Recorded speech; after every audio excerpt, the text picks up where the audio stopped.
Before we get into the video, could everyone please subscribe to my channel? Thank you so much. Welcome back to Her Side of the Story, where we share real experiences from women who discovered that sometimes the strongest revenge is quiet dignity. Today's story comes from Bertha Brown, a 69-year-old grandmother who realized that when your own children expect you to raise theirs while they vacation, the best answer is to pack your own bags and sail away. Before we dive into Bertha's unforgettable journey of sacrifice, expectation, and reclaiming her peace, remember that every story we share here represents the strength of women who refuse to stay broken. Hit that subscribe button and ring the notification bell, because every day we bring you stories of women who turn their deepest pain into their greatest power. Now let's step into Bertha's world, where love, duty, and self-respect finally meet in ways her family never expected.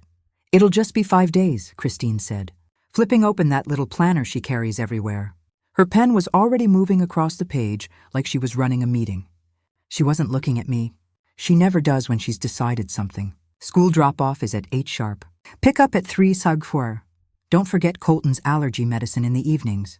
Their lunches need to be packed each night. You'll probably want to go to the store. The fridge is pretty empty." She kept writing, not even pausing. Byron, my son, sat across from me at my kitchen table in Mobile, Alabama. He was tapping on his phone like he was too busy to notice what was being said. He didn't correct her. He never does. Christine flipped to the next page. "Oh, and soccer practice is Thursday for the twins. They'll need rides. We'll be back Sunday night, so just make sure homework is done before we get in." I sat with my hands wrapped around my glass of water, cool against my palms. She was still talking, listing, planning, assigning. She didn't even ask if I was free. She didn't wonder if I had plans. She finished with a smile. "We booked a last-minute anniversary cruise, just us. We leave Monday." It wasn't a request. It wasn't even framed as a favor. The expectation hung in the air like it was already decided. I took a sip of water, set the glass back on the coaster, and looked straight at her. Not with the polite smile I'd trained myself to use for years, but with the kind of smile that comes when you know something no one else at the table expects. "Perfect," I said. "I'll be leaving for my own cruise that week. You and your family can call her Mom." Christine's pen froze mid-stroke. Byron finally looked up from his phone, wide-eyed, like I'd spoken a foreign language. "I'm sorry, what?" Christine asked, her voice sharp, as though I'd skipped my line in a script she thought I knew by heart. I spoke slowly, evenly. "I'll be gone from June 10th through June 17th, so you and your family can handle things however you like." The room went quiet, not angry quiet, not even hurt, just shocked, like a dish shattering on the floor. Christine blinked at me, waiting for me to soften, to laugh it off, to say I was joking. But I wasn't. I stood, gathered the plates from the table, and carried them into the sink.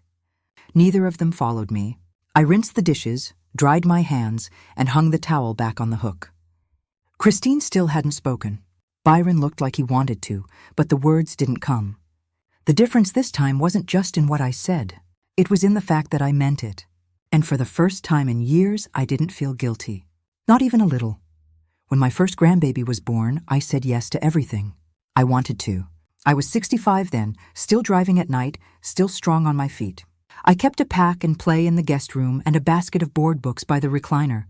On Friday evenings, I'd bake slice and bake cookies and let little hands press the dough flat. We'd read the same story 3 times, and I'd never rush it. When the baby fell asleep on my chest, I'd sit still and listen to that small breath and think, this is what life is for. Those early years were simple. A Saturday morning here, an afternoon there. I'd pick up milk and bananas and bring my own casserole so Christine didn't have to cook when she came to get the baby. Byron would lift the car seat into the back of my sedan and kiss my cheek, grateful in that new dad way that makes your heart swell. I felt useful. I felt included. Then life sped up. They moved to a bigger place across town. Another baby came. Then one more. Schedules got busy. Work changed. Money felt tight on their end. The ask stretched. "Could you watch them for a few hours while we run to the store?" Turned into, "We've got an all-day thing on Saturday." That slid into, "The sitter canceled. Can you keep them overnight?" I kept saying, yes. It felt like love to keep saying yes. Somewhere in there, the way they asked changed too. It wasn't, "Mama, would you mind?" anymore. It was a text at 4:12 p.m. "We'll drop them off Friday night. Thanks, Mom." No question mark. No check on my calendar. The drop-off time crept later, 10 p.m. Then, after 11, a tired child in pajamas, another half asleep, a third still buzzing from a birthday party cupcake. I'd stand at the door in my robe and tell myself this was just a season. Costs shifted to me in small ways at first. A gallon of milk here, a box of cereal, then it was 3 lunch kits, juice boxes, allergy-free snacks because Colton can't have tree nuts. I kept a little envelope of receipts, thinking maybe I'd add them up and show Byron, not for payback, just so he'd know. I never did. Gas for school pickups came out of my pocket. Field trip money when permission slips appeared at the bottom of backpacks. $10 for the book fair, because saying no is hard when someone's face lights up over a paperback about dogs. I learned the school car line rules and which teacher waved the kids across the crosswalk. I knew when the twins needed blue jerseys and when the coach wanted orange slices. I kept Benadryl in the pantry because spring made noses run and eyes itch. I kept Tylenol because someone always had a little fever after a rainy day. When they traveled, I learned their routine by heart. Breakfast fast, toast and scrambled eggs, shoes by the door, backpacks by the couch. One child always forgot the homework folder. One always lost a shoe. I kept an extra pair by my hall closet, one size up for when feet grew and no one noticed yet. On the days they were gone, the house filled with noise, then quieted in a rush at 8 p.m., then burst back awake at 6 a.m. I'd drift off late because the laundry buzzer went off, or a cough started down the hall, or someone remembered a poster due. Tomorrow. I'd lay out poster board and markers and spell words slowly so little hands could copy. I told myself, this is what grandmothers do. I told myself I was lucky to be close. The first time I felt it shift from helping to being used was during small spring break. They asked for 2 days. They stayed 5. On the 3rd evening, I pushed a cart through the grocery store with 3 kids squabbling over which cereal box had the better prize. My shoulders ached. A woman my age smiled at me from the freezer section and said, "You're brave." I laughed and said, "It's just for a couple more days." I knew even as I said it that I was the only one counting. By summer, last-minute emergencies arrived like weather. Our flight changed. The movers were late. The reservation wouldn't let us check in until 4. I'd keep the kids an extra half day, then a full day. I made lunches, then dinners, then breakfast again. I kept medicine logs because the pediatrician asked for times and doses. I knew which child gagged on liquid antibiotics and which one would only take chewables. I knew which shampoo didn't sting eyes. I knew everything, and it wore on me in ways I couldn't name out loud. The pictures online told a different story.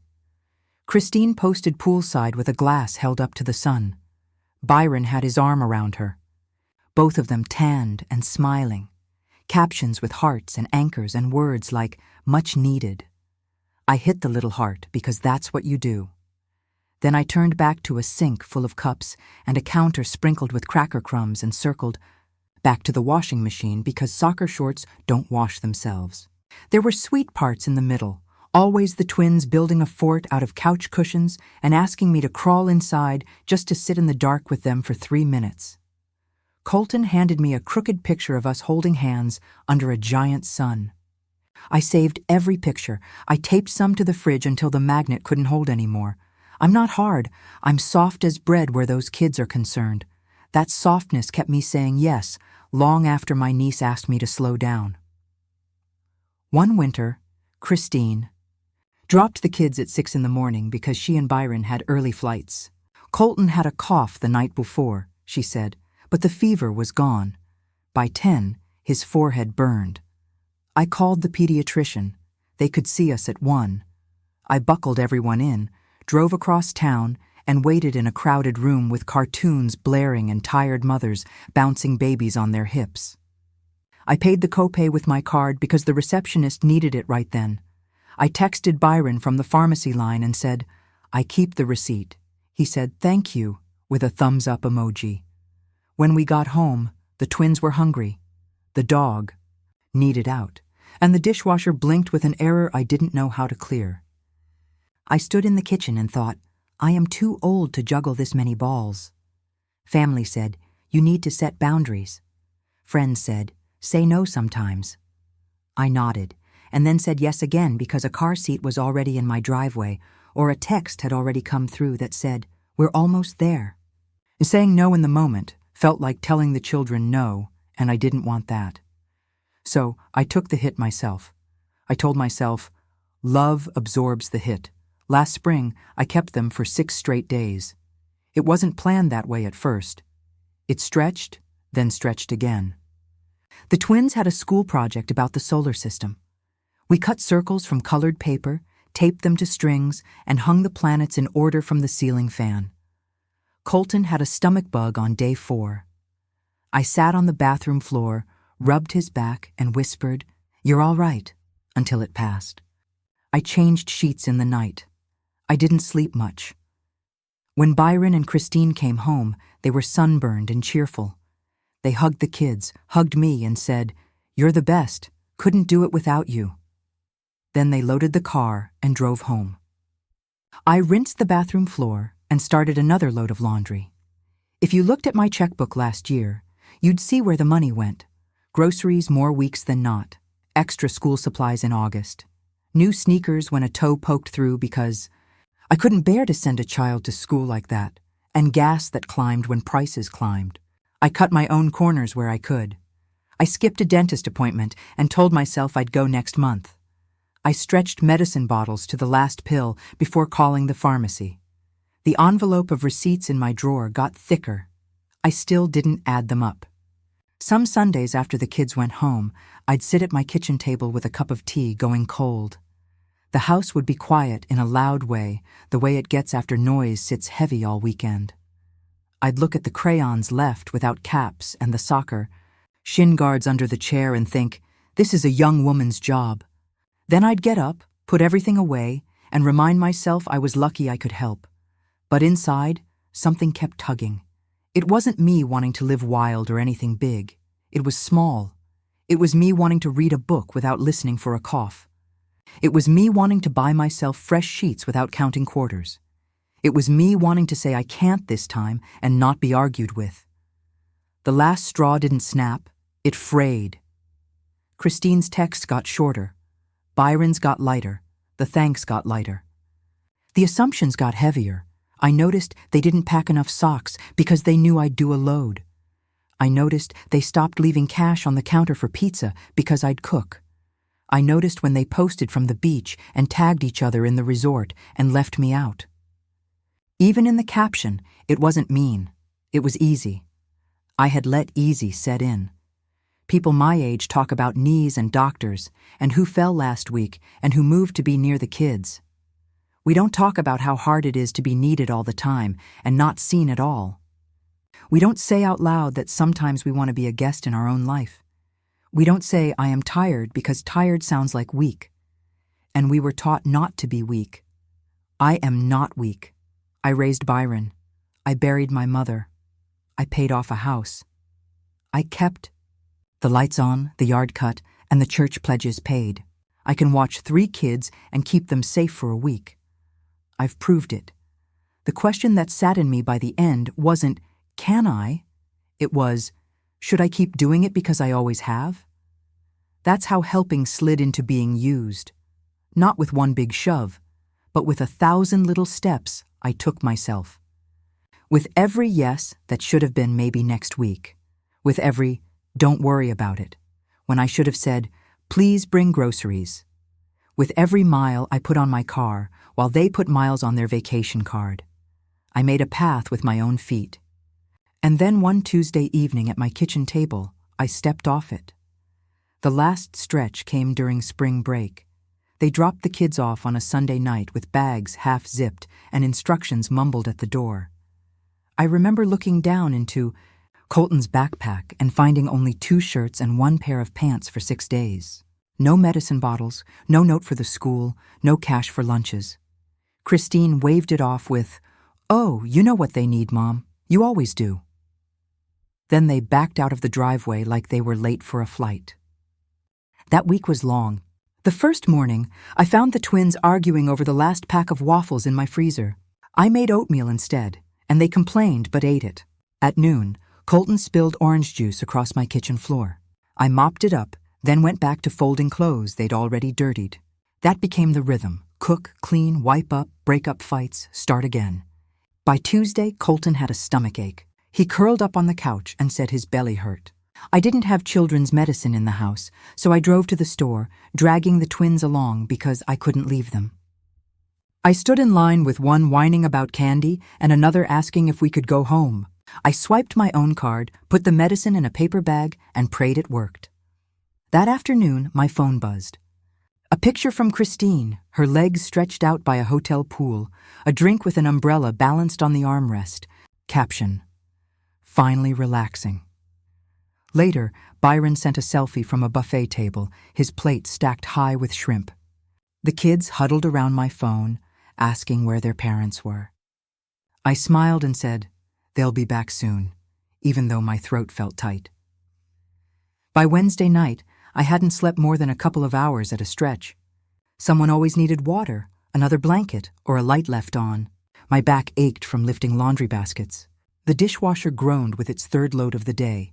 I sank into my recliner for 10 minutes, only to jump up when I heard the dog barking because the twins had led him outside without a leash.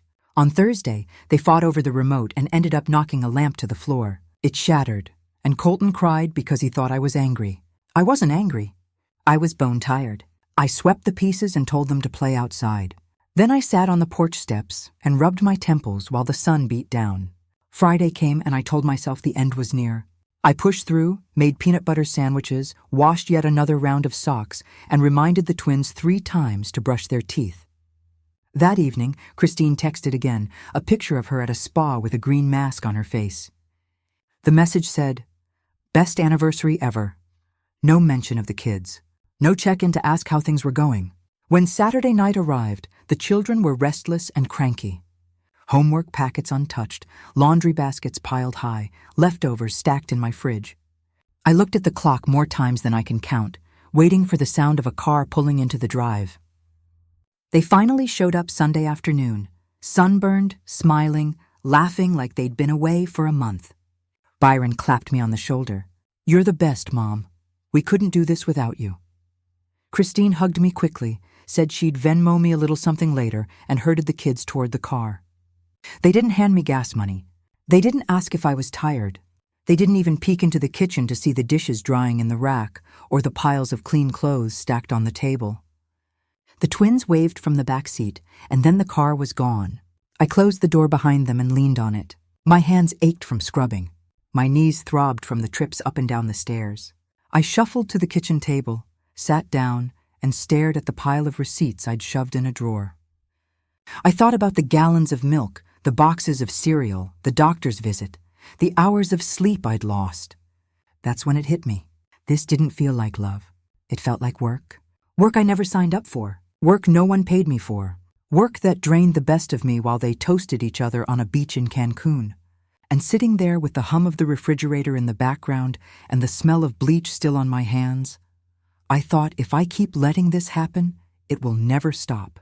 While I sat up sick with the kids, Christine sent me pictures of spa days and poolside drinks. They were resting while I was breaking. If that doesn't make you shake your head, I don't know what will. Click subscribe if you believe grandmothers deserve better. And if you don't, I expect to see your reason in the comments. That night after they left, I couldn't sleep. I lay in bed, staring at the ceiling fan turning above me, my body too tired to move, but my mind racing. The more I thought about it, the clearer it became. If I didn't change something, this cycle would never end. The next morning, I pulled out an old spiral notebook from the drawer. I wrote 3 words across the top of the first page: what I've given. The list came quickly. Nights of babysitting that turned into weeks. Groceries that filled little bellies while my own budget shrank. Gas for school runs across town. Checks for field trips, lunch accounts, dentist co-pays, school clothes, always with the words, "Just this once, Mom." But it was never once. My energy, my health, my peace of mind. By the time I put the pen down, the page was full. I flipped to another and kept going. I realized I wasn't just writing numbers or chores. I was writing pieces of myself that I had given away, hoping it would be enough for them to see me, not just use me. When I leaned back and read the words, it stung. Not because I didn't love my grandchildren. I do, but because it was all one-sided. I wasn't a grandmother to them anymore. I was free labor, a safety net they never thanked. The truth sat heavy, but it also gave me a kind of clarity I hadn't felt in years. They didn't really want me. They wanted what I could provide. I closed the notebook and walked over to my laptop. My fingers hovered over the keyboard, and then I typed, "Senior cruises leaving from New Orleans." Dozens of results popped up. I scrolled past the short weekend ones and looked for something longer. One caught my eye, a 7-day cruise through the Gulf of Mexico with stops in Cozumel and Key West. Departure date June 10th. Return June 17th. The exact week Byron and Christine had already planned their trip. I sat staring at the screen for a long moment. The description talked about evening shows, island excursions, buffet dining, and quiet mornings on deck. I pictured myself there, not rushing, not cleaning, not babysitting, just being. I clicked through the photos. Blue water stretching out to the horizon, bright chairs lined up by the pool, a small stateroom with a porthole window looking out over the sea. It felt like it was waiting for me. My stomach twisted. I hadn't spent money on myself in years. Not like this. I thought about the bills, the groceries, the grandkids' shoes. For a moment, I almost closed the screen. Then I stopped. I thought about that list in my notebook, the sleepless nights, the endless laundry, the bills I quietly paid. For once, I wasn't going to put myself last. I pulled out my credit card, entered the numbers, and pressed Book Now. The confirmation page loaded. My heart raced and I felt nervous, almost guilty. But under all that, there was something stronger. Relief. I printed the receipt and tucked it into the notebook beside the list I had written. This time, the money went to something for me. Not a field trip, not a grocery run, not an unpaid babysitting marathon. Just me. I closed the computer and sat quietly at the kitchen table. The house was still. For the first time in years, I wasn't dreading what was coming. I was looking forward to it. This time, while Byron and Christine boarded their cruise, I'd be boarding mine, and I wouldn't feel the slightest bit guilty. I didn't breathe a word of my plan to Byron or Christine.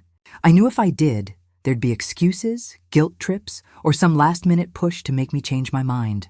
This time, I didn't need their approval. I just needed my own. A few days before their trip, I pulled out a plain white card from my desk drawer. In my neatest handwriting, I wrote, "This home will be unoccupied from June 10th to June 17th. Wishing you peace wherever you gather." No long explanations. No guilt, no arguments left open. Just the truth. I folded it, slipped a piece of tape on the back, and walked it to the front door. I pressed it firmly against the wood, right at eye. Level. Anyone who came looking would see it before they even reached for the knob. Inside, I moved through the room slowly, but not in the old rush I was used to. Usually, the week before the kids came, I'd scrub every corner, stock the fridge, and lay out blankets and extra pillows. Not this time. I left the shelves bare. No snacks waiting on the counter. No folded towels stacked high in the bathroom. No toys pulled out from the closet. I packed for myself for the first time in years.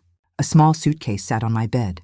Into it went 2 summer dresses, a pair of sandals, a sun hat, and a light sweater for evenings on deck. I added my toiletries, 2 paperback books, and a bottle of sunscreen. That was all I needed, not an ounce more. When I zipped the suitcase closed, it felt final. I didn't have to think about sippy cups, spare pajamas, or extra lunch bags. Just my own things. Before I left, I walked through the house one last time. I looked at the living room, the same room where kids had spilled juice, built forts, and left toys scattered underfoot. It was quiet now. I ran my hand along the back of the couch and thought, this time the house rests too. I turned off the lights, locked the doors, and carried my suitcase to the car. The drive to New Orleans was steady and calm. Traffic flowed. The sun was bright, and for once I wasn't hurrying home to meet someone else's schedule.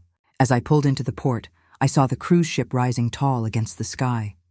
People bustled with luggage, smiling and excited. And for the first time in a long time, I wasn't standing on the outside looking in. I was one of them. I parked, rolled my suitcase behind me, and walked toward the boarding gate with calm confidence. This trip wasn't for anyone else. It was for me. As I stepped onto the cruise ship, the air felt different. People were laughing, rolling their bags, pointing toward the decks. I handed over my ticket, walked across the ramp, and felt the floor change beneath my feet. I wasn't immobile anymore. I was on my own trip. The steward showed me to my stateroom. It was small, but the porthole window opened up to blue water stretching as far as I could see. I set my suitcase on the bed, pulled back the curtain, and just stood there breathing it in. Not long after, my phone buzzed. Byron's name lit up first. The message read, "Mom, we're here. Did you forget?" I sat on the edge of the bed and smiled a little. No, I hadn't forgotten. I had planned every bit of it. A few minutes later, another text came. This time from Christine. "This isn't funny. We're at the door." I pictured them standing there with 3 restless kids, suitcases on the porch, and my note taped to the front door. I had written it clear enough for anyone to understand. My home was closed that week. The buzzing didn't stop. A third message flashed. "This is selfish. We can't cancel now." That word selfish jumped off the screen. After years of babysitting, after groceries, school runs, and sleepless nights, one no was enough for them to slap that label on me. I stood, walked to the balcony, and slid the door open. The air was warm, the water below steady. I set my phone face down on the little table and leaned on the railing. The ship horn sounded low and deep as we began to move. I could imagine the scene back at my house. Byron pacing, Christine angry, the kids asking questions they didn't have answers for. The car still packed, the week they thought they had arranged now unraveling right in front of them. But for once, that chaos wasn't mine to manage. I let the messages sit. I let the phone buzz until it stopped. The ship pulled away from the dock, the city growing smaller in the distance, and I finally felt the weight lift. For the first time in a long time, I let them sit in the discomfort instead of rushing to fix it. They called me selfish as they stood outside my locked door. Selfish after years of free babysitting, free groceries, free labor. If you think I was right to finally choose myself, subscribe right now. And if you don't, then type out your excuse in the comments, because I'd love to hear why my no bothers you more than all my silent yes ever did. A couple of days into my trip, my neighbor Mrs. Fields gave me a call. She's the type who notices everything from her front porch. Her voice carried that mix of concern and curiosity she's always had. "Bertha, you should have seen it," she said. "They all showed up at your house with bags, coolers, the whole works. Kids fussing, standing around looking confused. Christine was on her phone calling everybody she knew. Byron kept pacing up and down the driveway like he didn't know which way was up. I could picture it as she described it, the 3 kids restless, asking when Grandma was going to open the door. Christine probably red in the face, trying to explain to her family that their plans had just fallen apart. Byron caught between her frustration and the kids' needs. Mrs. Fields went on. After about an hour of back and forth, they packed everything back into the car. I heard Christine on the phone with her mother, and before long they headed over there.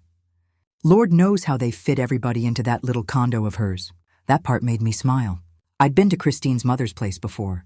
2 bedrooms, 1 bathroom, and barely enough space for her, let alone 3 kids and a pair of frazzled parents. I didn't need to guess how uncomfortable it must have been.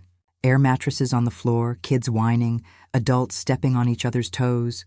And while all that chaos played out, I was on the ship deck early in the morning, sipping hot coffee and watching the sun climb over the water.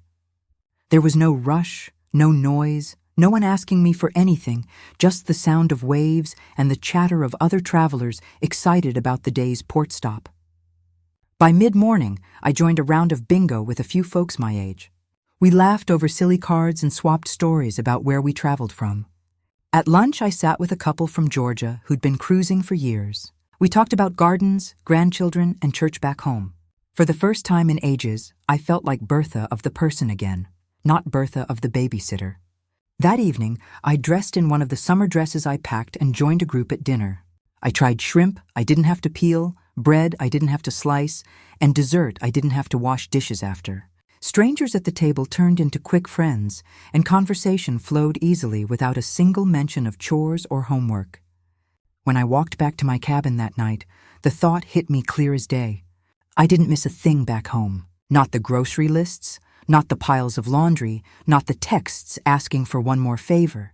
For the first time in years, I felt peace. And it tasted better than anything I'd known in a long, long time. When the ship pulled back into New Orleans, I felt lighter than when I had left. A week of no lists, no chores, and no little feet running through my house gave me more rest than I'd had in years. Driving home, I didn't dread walking through my front door. I was ready. The house was quiet when I unlocked the door. Nothing out of place, no dishes stacked, no backpacks dropped on the floor. I set my suitcase down and just stood in the entryway, letting the calm settle in. It felt like my home again, not a second daycare. The phone rang later that evening. Byron's name flashed across the screen. I thought about letting it go to voicemail, but I picked up. "Mom," he said, his voice tight. "You really left us hanging. That wasn't like you." I took a deep breath before answering. It was written clear as day on the note. "Byron, I wasn't available." Silence on the other end. Then he muttered something about the kids being disappointed and ended the call. 2 days later, Christine texted me. "We'll chalk this up to a mood. Next time, let us know ahead of time if you're overwhelmed." I stared at the message. My decision, my boundary reduced to a mood, like it was just a passing feeling that would blow over. I typed back, "Not a mood, a decision. I'm tired of being taken for granted."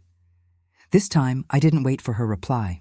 That week, I started clearing out the things that had been taking up space in my house for years.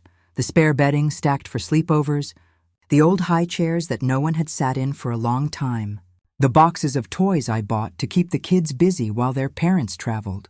I packed it all up and drove it to the donation center. Watching them unload the bags from my trunk, I felt something shift. I wasn't just clearing clutter. I was reclaiming my home.